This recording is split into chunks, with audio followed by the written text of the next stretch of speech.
अंधेरी रात में चारों तरफ सन्नाटा छाया हुआ था। सिर्फ कुत्तों और झींगुरों की आवाज़ें गूंज रही थीं। उसी रात गंगाराम जाग उठा। रात को प्यास लगना एक बड़ी मुसीबत है। अब एक शख्स अपने गर्म बिस्तर से उठता है और गंगाराम अभी अपनी बात पूरी भी नहीं कर पाया था कि उसने देखा उसका बेटा उसके सामने खड़ा था। अरे मोहन, तुम इस वक्त मेरे कमरे में क्यों खड़े हो? मैं तुम्हें आखिरी बार पानी देने आया हूँ। तुम पागल हो गए हो। लेकिन अब मोहन कुछ न कह सका। उसने सीधे गंगाराम के सिर पर लाठियां बरसानी शुरू कर दी। गंगाराम चीखते हुए बाहर भागा। बचाओ, बचाओ, मेरा बेटा मुझे मारने वाला है। गंगाराम जैसे ही घर से बाहर निकला, कुछ लोग उसकी चीखों से जाग उठे। लेकिन फिर मोहन भी पीछे से आया और लगातार लाठियां मारते हुए गंगाराम को मार डाला। फिर घर की ओर दौड़ गया।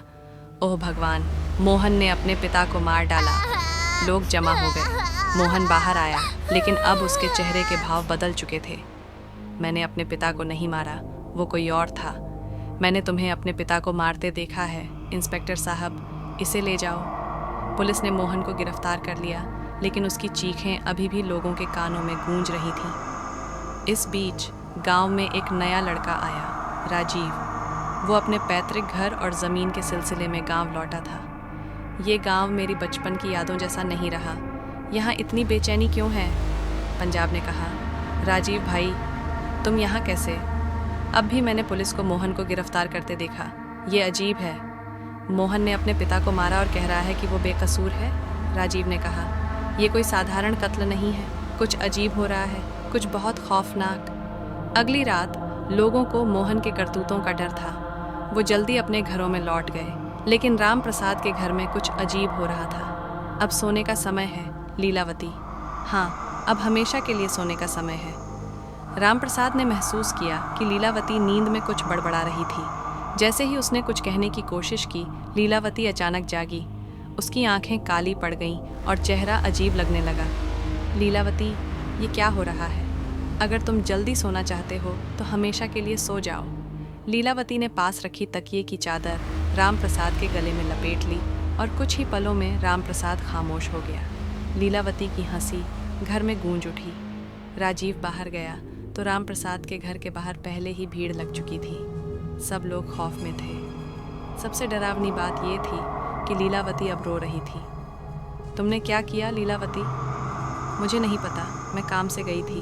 जब लौटी तो ये हो गया। झूठ। पुलिस बुलाई गई और लीलावती को भी गिरफ्तार कर लिया गया। अब तक 2 कत्ल हो चुके थे, गंगाराम और राम प्रसाद। लोग हैरान थे, क्या ये सिर्फ कत्ल थे या किसी अलौकिक ताकत का कमाल? गांव के सबसे बुजुर्ग लोग, जो उम्र की वजह से ज़्यादा बाहर नहीं निकलते थे, आकर चौपाल में बैठ गए। ये छलावा है, छलावा। वो जो किसी की शक्ल ले लेता है, अपनी पहचान बदल लेता है, और जब तक उसका काम पूरा ना हो कोई उसे नुकसान नहीं पहुंचा सकता। राजीव, जो खुद पुलिस अफसर था, बोला, ये सब अंधविश्वास है। छलावा नाम की कोई ताकत नहीं। मैं पुलिस हूँ, असली मुजरिम को ढूंढ लूँगा। लेकिन तीसरी रात के तीसरे पहर चंदन, गांव का सबसे होशियार आदमी, सबको इकट्ठा करता है। मैंने कुछ देखा है। छलावा कभी भी नमूने के मुताबिक कत्ल नहीं करता। जो लोग मारे गए वो सब ज़मीन के लेन देन से जुड़े थे। अगला नंबर मेरे पिता का है, यानी अब मेरी बारी है। रात भर चंदन जागता रहा, लेकिन हमला नहीं हुआ। सुबह राजीव आया और चंदन से मिला। चंदन ने अचानक एक चाकू उठाया और राजीव के पेट में घोंप दिया। राजीव गिर पड़ा और फिर उसका शरीर अजीब तरीके से कांपने लगा। वो खुद छलावा बन गया। सबका ध्यान दूसरी तरफ गया। असली राजीव वहाँ खड़ा था। लोग उसे पकड़ने में कामयाब हो गए। राजीव ने कबूल किया, ये सब इसलिए किया क्योंकि गंगाराम, राम प्रसाद, पंजाब और प्रतिमा ने मेरे पिता की ज़मीन ज़बरदस्ती छीन ली थी, जिसकी वजह से पिता को आत्महत्या करने पर मजबूर होना पड़ा। मैंने बदला लेने के लिए छलावे को कंट्रोल किया। आखिर में राजीव को पुलिस के हवाले कर दिया गया और गांव में पहली बार कई हफ्तों बाद सुकून लौट आया।